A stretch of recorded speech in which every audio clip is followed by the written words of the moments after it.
Muy buenas tardes, estimados amigos de Molotov Digital. Una vez más nos encontramos desde algún lugar de Nicaragua y esta vez vamos a abordar un tanto la coyuntura internacional actual. Entonces, los norteamericanos están en serios problemas. Sí. Tienen unos niveles de inflación que lo lleva a por lo menos 40 años atrás. Yo miré una película, Los Tres Días del Cóndor, allá por los años 70, Sí, me acuerdo. Sí. que es sobre la central de inteligencia, ¿verdad? Con Robert Redford. Y hay una trama ahí, pues, de un killer, esto y lo otro, no lo voy a contar para que los amigos de Molotov Digital la busquen y la vean. Pero la trama ahí, yo me acuerdo de la conversación ya entre el operador de la CIA, el tipo, cuando se encuentran y le dice, ¿cuál es el problema? Le dice que cuando el galón de gasolina suba a $1, aquí va a haber un levantamiento. Y entonces uno tenía como referencia en Estados Unidos que si el McDonald's o la gasolina subía más de $1, ahí había crisis. Ahora vale 6. Así, Imagínate. así es. Ahí salió un loco al principio de la crisis diciéndole, Putin, te voy a mandar la factura, ¿te acordás? Porque estaba asustado de cuánto estaban pagando por la gasolina. Entonces, la opinión política pública que existe sobre la administración Biden es difícil. Biden prácticamente no goza de ningún tipo de popularidad. Esto va a afectar a los demócratas en las elecciones de medio término. Y entonces el mismo pueblo le va a pasar como en Vietnam. Ya no van a decir qué están haciendo nuestros chicos allá cuando están recibiendo el montón de ataúdes de los caídos en combate en Vietnam. Ahora van a estar diciendo qué están haciendo nuestros dólares en Ucrania. Así es. Tráiganos para acá. Entonces, de todas maneras, hay un despertar sobre la mala administración norteamericana en el hemisferio, en su propio país, pero más sobre su desproporcionado egoísmo ilustrado. Sí. Al final, la gente te dice, los especialistas en política exterior norteamericana, ya no debieran de hablar de la doctrina del buen vecino, sino del mal y pésimo vecino. ¿Ya? Entonces, por un lado, la cumbre del ALBA fue una respuesta anticipada, política correcta, donde le dejaron entrever, para que tal vez como chavalitos se copiaran en el examen, que los pueblos están urgidos de hacer. Comercio simétrico, respeto mutuo, Sí. más que integración, porque la integración a mí me suena mucho a lo metálico, ¿verdad? Unidad continental, Claro. unidad, solidaridad. Hay un despertar en estos conceptos y la verdad es que cuando nos ponemos a ver el avance que ha tenido la verdadera izquierda, la izquierda luchadora, hermano, Sí. la cubana, la nicaragüense, la venezolana, la boliviana, Ecuador también ha tenido una enorme lucha y así muchos pueblos más. No me inclino con algunos que están ahora llamándose izquierda, que ya llegaron al poder, ¿verdad? Y que a veces vos no sabés quién nos puso en el poder, ¿verdad? Cómo lo lograron, eso hay que definirlo. Pero entonces este grupo antihegemónico que está dando la batalla está armando un camino, trazando un camino para que rápidamente, prontamente los pueblos se integren. Parece mentira, en el mundo se habla de una hambruna. Biden comenzó a hablar y lleva apenas unos segundos y de la sala él dijo que la democracia volviera a ser el pilar de esta alianza. Y desde la sala le gritaba a una mujer, alimentos, energía, medio ambiente, o sea, le está diciendo, enfócate, Sí. enfócate en lo que la gente está padeciendo. Sí.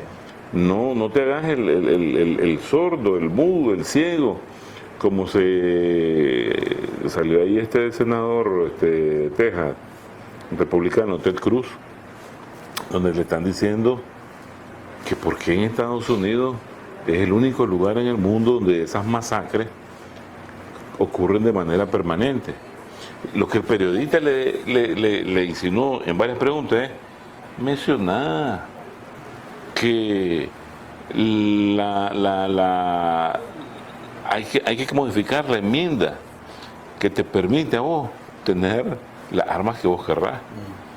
Pero claro, si él lo hacía, se echa a ese monopolio vendedor de armas encima y por debajo no le va a pasar el cheque, ¿ya?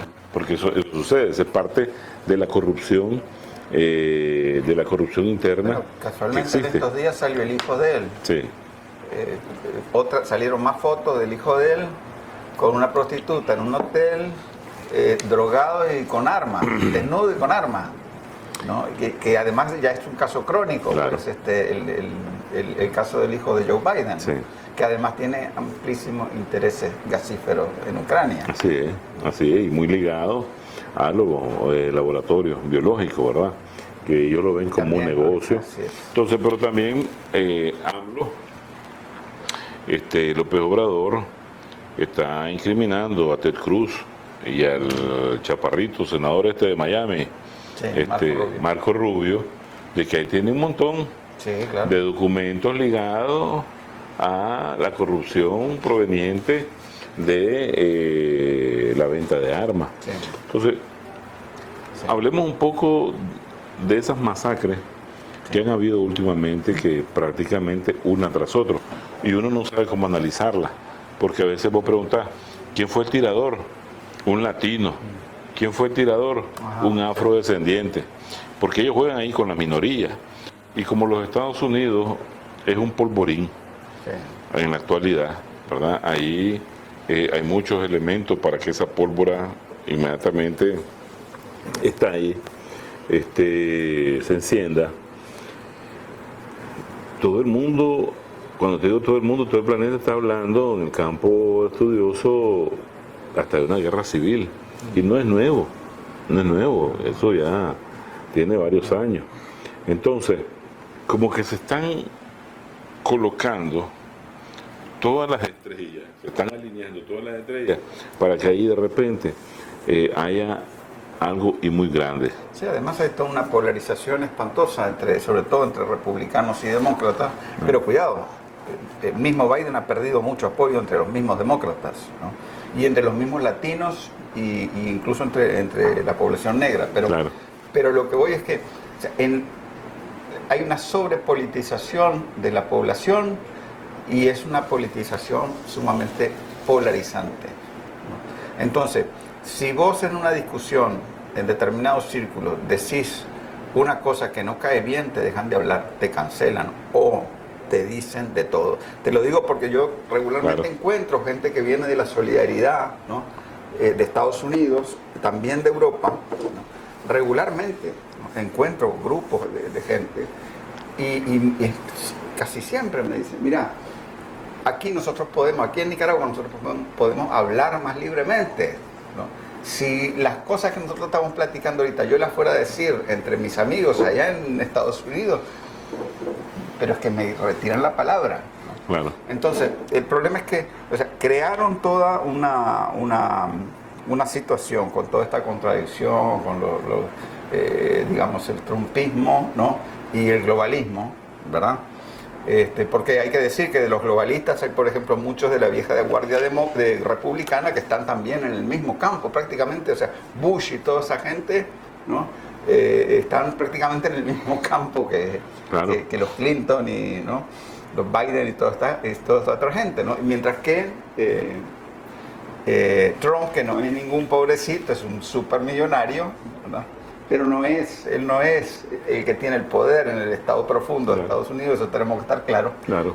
Pero él tiene el apoyo de toda la gente que está indignada con el sistema, pero que es súper de derecha, ¿no? Claro. O sea, hay gente que está muy indignada de los dos lados, ¿no? Y hay gente que tiene razón de estar indignada, Pero además no solamente es eso, sino que tenés la cuestión racial, tenés la cuestión de género, que hoy en día, que eso ha sido lo más divisivo, ¿no? Porque no es un problema de derechos de las mujeres, sino es un problema de respeto a la diversidad sexual, sino que es sencillamente que esta gente dijo, yo puedo ser del sexo que yo quiera, ¿no? Entonces cualquier hombre se puede meter al baño de las mujeres, ¿verdad? Hacer cualquier cosa y decirle, no, a la mujer decirle, es que sos vos la que me está oprimiendo porque vos sos heteronormativa, eso, ¿no? ¿Verdad? Entonces, o sea, en realidad es una estrategia para que la gente se maten unos a otros, ¿no? Entonces se está creando la tormenta perfecta, claro, para que se dé toda una verdadera guerra civil en Estados Unidos, ¿no? Incluso también en Europa hay una polarización enorme también como estamos, pero es peor en Estados Unidos, diría yo. Claro, están destruyendo valores y con eso van destruyendo su propia sociedad. Porque mira, no es que uno amanezca, ¿verdad? Y apenas abra los ojos diga, voy a tirarle a Biden, voy a tirarle al gobierno norteamericano. Y como que sin eso no estuvieras tranquilo, pero cada headline, cada encabezado de los periódicos, ¿verdad? O en las redes sociales o en las páginas web que vos habrás, ellos aparecen como un elemento problemático, local y global. ¿Cómo es posible que por un lado se está dando una masacre, ¿verdad? Y vos tenés la suficiencia para comprarte la arma que vos querrás, y entonces como gran noticia te ponen que en ese día, después de la masacre, se vendieron no sé cuántas pistolas Glock, ¿me entendés? Eso a cualquiera le entristece. A alguien que ama la vida, que sobre todo los niños en las escuelas y todo eso. Por otro lado, vos mirás de que están mandando el montón de dinero a Ucrania, dinero que le deberá de servir a ellos para invertir en la pequeña y mediana empresa, como aquí, claro, ¿verdad? Se está haciendo para rehabilitar la economía, que ellos la tienen bien dañada. Lo que están haciendo es destruir la pequeña y mediana empresa a nivel global, con todo lo que ha pasado en los últimos 4 años. Y entonces envían plata y armamento a Ucrania, y a Alemania le están comprando leche porque no tienen para su bebé. O sea, es un cuadro dantesco. Y los familiares nuestros que están allá, los amigos nuestros que están allá, con los cuales hablamos, ellos nos dicen, es increíble como estos cheles, ¿verdad? Lo ven, pero no es que no lo analizan, muchos ni siquiera lo entienden. Claro.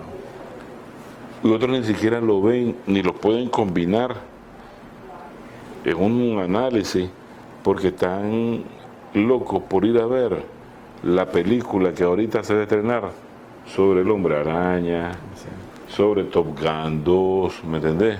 Y entonces estás esperando a qué hora sale el nuevo no sé qué equipo de teléfono, cualquier cosa, menos sobre la realidad que está amenazando tu condición social, tu condición política, tu económica, ¿verdad? Y tus derechos. Entonces, es bastante lamentable lo que ocurre allá. Yo creo que los pueblos están respondiendo, porque a la par de esta mal llamada Cumbre de las Américas, se dio una cumbre de los pueblos. Y entonces ahí los pueblos lograron organizarse, hablar sobre aquellos problemas que sí enfrentan nuestros pueblos, cómo hay que organizarse para avanzar en una agenda propositiva, positiva, de desarrollo, de futuro. Decía el director del Servicio de Inteligencia de Política Exterior de la Federación Rusa, Sergei Narishkin, una semana antes que se iniciara esta cumbre de las Américas, que ellos ya sabían que iban a tratar de hacer un consenso y que pusiera en la esquina, ¿verdad? En la esquina crítica a Rusia por la operación militar especial en Ucrania. ¿Ya? Entonces, ya lo lograron una vez, si usted te acordás, en el Consejo de Derechos Humanos de la ONU. Entonces ahora ellos van a tratar de hacer eso, pero les está saliendo difícil. Porque tanto China, como decía al inicio, y Rusia están entrando al continente sin pretender alterar ningún tipo de equilibrio de poder o balanza de poder que aquí existe. Prácticamente Rusia ahorita tiene un nivel de gravedad, de atracción por la operación que está ya realizando, y que ya la gente, a pesar del cerco mediático, de ese oligopolio mediático que tiene una cobertura global, el planeta se está enterando de cuáles son realmente los objetivos de la Federación Rusa ahí, el carácter humanitario, el carácter ideológico, desnazificación. Estamos viendo mercenarios capturados. Llorar y pedir perdón. Llorar y pedir perdón. Elementos tatuados con símbolos nazis hasta dentro de la oreja. Yo no sé cómo los voltearon la oreja para verlo, pero ahí se vio que ahí tenían a Hitler, a la suástica, a la cruz, todos los lugares tatuados. Leíamos hoy que 3 mercenarios ingleses están condenados a pena de muerte. Eran 2 ingleses y un marroquí. Y un marroquí. Y entonces está buscando Boris Johnson cómo negociar. Pero ahí tiene que negociar con las repúblicas independentistas del Donbass. Sí, además hay un problema con lo que dice, porque Boris Johnson le dice, ¿no?, a la República de Donbass, primero, que él no reconoce. ¿Qué le puede reclamar a un gobierno que él no reconoce? Claro. ¿Verdad? Pero además dice que les tienen que aplicar ¿cómo se llama? El protocolo de la ley de la guerra, el protocolo de Génova, ¿no? De Ginebra. De Ginebra, perdón. Sí. De Ginebra. Pero hay un problema, ¿no? Y es que esta gente no está amparada por el protocolo de Ginebra, ¿no? Porque ellos no son combatientes oficiales, Claro. ¿no?, de un país. Claro. Entonces en realidad son mercenarios. Claro. Y en ese caso no aplica, ¿no?, el protocolo de Ginebra, ¿verdad? Entonces, eso obviamente ellos no se lo dicen a la población europea, pero cualquier jurista internacional te va a decir, Claro. ¿no? Entonces, yo no sé cómo se irá a arreglar eso, porque además el problema es que están pidiendo que los intercambien a ellos por un político ucraniano que está preso. Sí. Pero ese político ucraniano no tiene nada que ver con Rusia, ha atacado a Rusia muchas veces, Claro. ¿no? Es cierto que se opuso a la política de Zelensky y todo, ¿no? y que seguía una línea más razonable con respecto a toda la situación de Ucrania, pero Claro. y era un partido grande además, ¿no? Pero no se puede decir que sea amigo, es amigo de Rusia en la lógica fascista de estos nazis que están mandando en Ucrania. Agente del KGB. Así es, dicen, ¿no? Así como le dijeron a la mujer esta en la comisión de democracia de la cumbre esta de la sociedad civil, Sí. le dijeron que era agente de Castro, Claro. ¿verdad? O agente de Ortega, pues, Claro. no sé, ¿verdad? Claro. Esa es una forma de cómo demostrar tu anti, Así es. ¿verdad? Tu anti en ese tipo de acusaciones. Mira,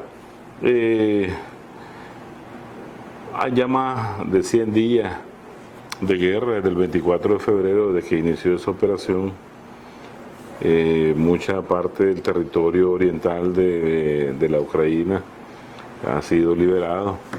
Estaban bajo completo dominio de las tropas, pues, de Lugansk y del ejército de Donetsk y de los rusos, ¿verdad? Con los aliados, los chechenos y todo eso.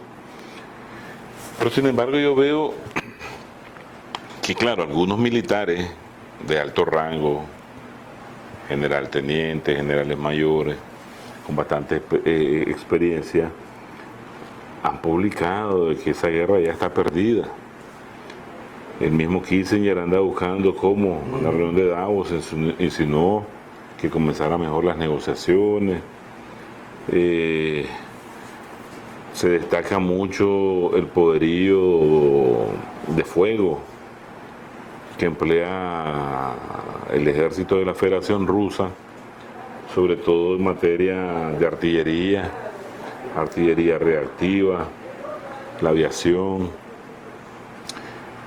Pero yo sigo viendo análisis como que Zelensky va ganando. Sí. Y que las tropas ucranianas prácticamente están a las puertas de Moscú. Bueno, lo que pasa es que eso tiene una inercia, ¿no? Si vos seguís diciendo, o sea, decís una cosa, tenés que seguir diciéndola, ¿no? Claro. Pero fíjate que es interesante porque yo agarro, o sea, como conozco más o menos Suecia, entonces yo algunos medios los sigo casi todos los días, ¿no? Solamente para tener una idea, más o menos una idea a fondo, ¿no? De cómo está la cosa en Europa, ¿verdad? Y me llamó la atención, pues uno de los diarios que es pura propaganda pro-OTAN y todo esto, ayer publica una nota, o hoy la publicó, no me acuerdo. Eso de que Putin se va a morir y que está enfermo parece que solo son deseos, parece que no hay ninguna prueba detrás de eso. Sí. Bueno, con Fidel Castro así decía. ¿Verdad? Sí, así es. La Celia Cruz también dijo, me acuerdo una vez que Fidel Castro mañana moría. A diario le decían al comandante. Nosotros podemos descifrar esas cosas en 5 minutos porque nos damos cuenta, ¿verdad? Pero en Europa eso pega. Claro. Y tenían meses y meses y meses de estar publicando todos los días notas de la enfermedad y de lo mal que está Putin y todo eso. Claro. Y ahora empiezan a meter ¿no? Y después el tema, pues, que en estos días salió los mismos representantes del gobierno de Zelensky diciendo que le están matando 100 soldados por día. Eso es la versión oficial. Que eso es lo que dicen ellos. Pero no será la real, ¿verdad? ¿No? Sí, porque cuando te caen encima varias baterías de MB-21, eso es el infierno sobre la tierra. Sí, según Rusia son 20 veces más poder, 20 veces más artillería y 40 veces más de municiones, claro, ¿no? Que tiene Rusia que Ucrania. Claro. Ahora, tocaste algo de Suecia. Ellos hicieron una jugada bastante interesante de corte geopolítico en la integración posible de Suecia y Finlandia. Porque cuando ves el mapa de la ubicación de los dos países en relación al territorio ruso, vos puedes ver que la ciudad de San Petersburgo, que es la segunda más importante de Rusia, que es ciudad puerto, está a cuarta. Pero además de eso, le cerrás la salida, ¿verdad?, al Atlántico por el mar Báltico, y eso sí tiene un peso geopolítico que hay que estudiarlo, ¿verdad?, en función del espacio, el territorio, pero no de la capacidad militar que pueda tener Suecia, ¿verdad?, o Finlandia ante el poderío nuclear ruso, porque ahora se está hablando ya hasta de la posible utilización del armamento nuclear, ¿no? Mira, no puede nadie imaginarse, ni en Suecia ni en Finlandia, desgraciadamente, eso es rarísimo. Mira, sociedades donde hay tanta internet, tantas bibliotecas, la gente está súper informada y no se entera de nada. Claro. No sabe nada. Por lo que vos decías, que están pensando en la última película de Hollywood o en la última serie de Netflix, sí, ¿no? Sí. Y no se preocupan por analizar la realidad, ¿no? Y desgraciadamente viajan mucho, pero cuando viajan es de turista y nunca entran en contacto directo con la realidad. Claro. Entonces es gente que está viviendo en una burbuja, ¿no? Ahora, desgraciadamente. Pero lo cierto es que nadie, ni en ningún lugar de Escandinavia, ¿no?, mucho menos en Suecia y en Finlandia, puede imaginarse que Suecia y Finlandia van a entrar a la OTAN y no esperar que Rusia no va a mover sus divisiones estratégicas, claro, hacia ese lado. Claro. Y además que el problema es que les han vendido una visión de la historia totalmente deformada, ¿no? La historia de toda la guerra de invierno entre la URSS, ¿no?, y Finlandia, ¿verdad?, era mucho más complicada de lo que ellos dicen, ¿no? Que fue que la URSS atacó a Finlandia. No es cierto.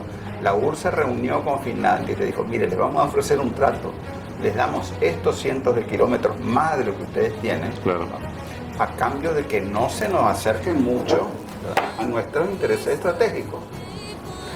Y obviamente, los gobernantes finlandeses que estaban muy cercanos a la Alemania nazi, eso también hay que decirlo, ¿verdad?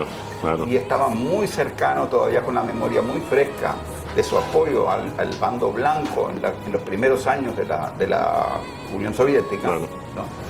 Entonces, o sea, con todo ese odio, ¿verdad? Claro. Anticomunista, ¿no? Se prefirieron lanzarse a la guerra. Claro.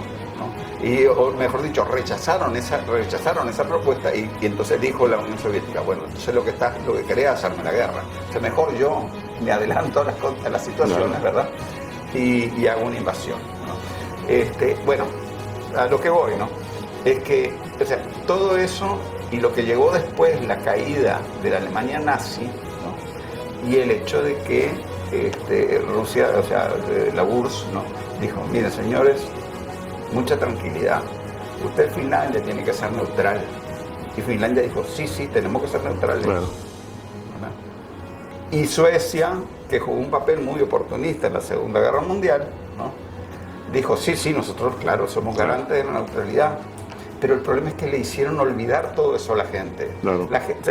Por ejemplo, en Suecia, la mayoría ha sido enorme, ¿no? Enorme en contra del ingreso de Suecia a la OTAN, hasta hace unos pocos años, ¿verdad? Con toda esta locura de propaganda anti-Putin y anti-Rusia, ¿no? Entonces, ¿qué es lo que pasa? Ahora le metieron, o sea, metiéndole miedo a la gente, ¿no? Metieron esta iniciativa de solicitar el ingreso a la OTAN sin siquiera hacer un plebiscito. Claro.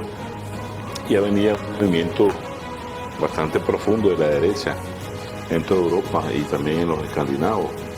Entonces tenemos prácticamente, para ir concluyendo, un cuadro de la coyuntura internacional muy interesante. Sí. Vemos a una Alemania que por un lado dice Scholz, vamos a enviar armamento tal tipo, con tal y tal característica, y de repente su ministro de Defensa dice, pues eso no lo tenemos, ¿verdad? Entonces, por un lado juegan una postura amenazante a Rusia, por debajo le están comprando petróleo, el gas en rublos, los Estados Unidos también calladitos, le están pagando y en rublos, vemos un rublo bastante fuerte, una respuesta bastante calibrada de Rusia que está transformando el orden mundial. Francia anda bastante cerca de las posiciones de Alemania y Italia está más inclinada, como Hungría, hacia Rusia. Entonces también se ve una desunidad europea enorme. Muchos analistas están explicando de que al final de todo este conflicto, que todavía nadie se atreve, algunos sí te dicen cuándo se va a acabar, Alemania va a quedar con las mejores relaciones continentales con Rusia, porque son dos escuelas geopolíticas del poder terrestre. Se les va a pegar Francia, ¿verdad? Por gravedad igual Italia, que las tiene muy bien con Rusia. Acuérdate que las tropas bacteriológicas, biológicas de Rusia entraron a Italia a ayudarle con la pandemia del COVID.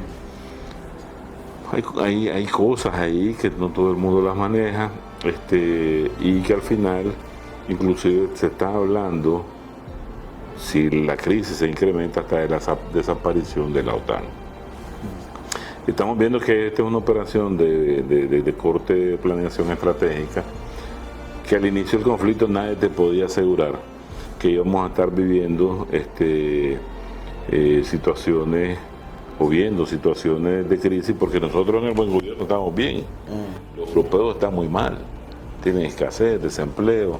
Nosotros la meta de crecimiento para este año se mantiene, eso lo dijo el ministro Iván Acosta en estos días, porque o sea, con la coyuntura actual, que es muy dura, y te digo, el gobierno de Nicaragua siempre acierta cuando da estos, porque son datos que los dan en base a pronósticos reales, pues, ¿no? No, pero imagínate, los gringos pegando el grito al cielo por $6 el galón, y aquí el gobierno dice tranquilo, ¿verdad?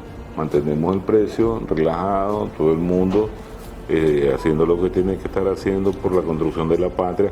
Entonces, allá no lo entienden.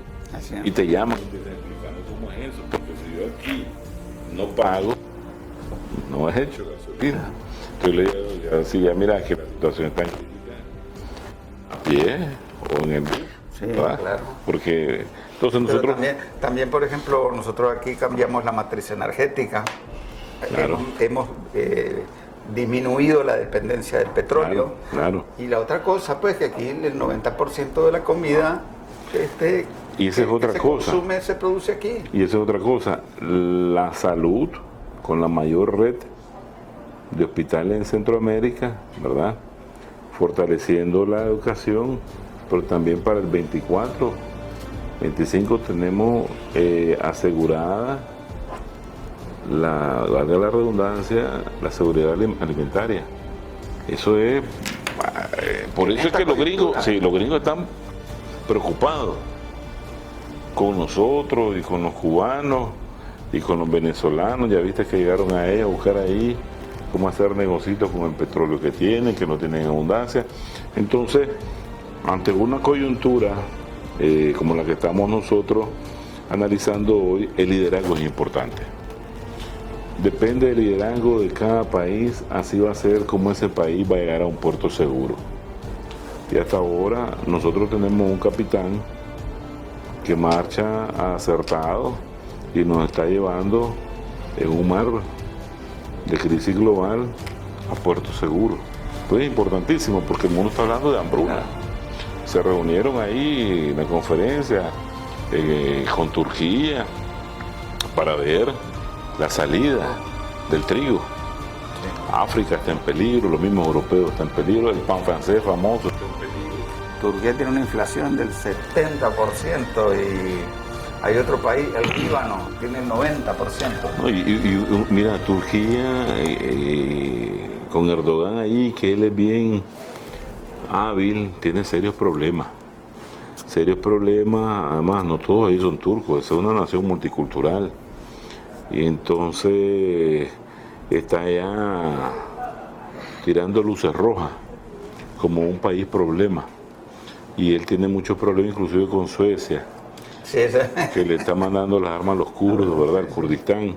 Entonces, hay todo un escenario coyuntural. Es probable que Suecia, Turquía le va a hacer pagar un precio altísimo claro, a Suecia. Claro, y a la OTAN por darle un cheque en blanco a ver si les permite la entrada y todo eso. Entonces hay una situación coyuntural muy interesante. Este es el primer encuentro que tenemos para venirle a analizar.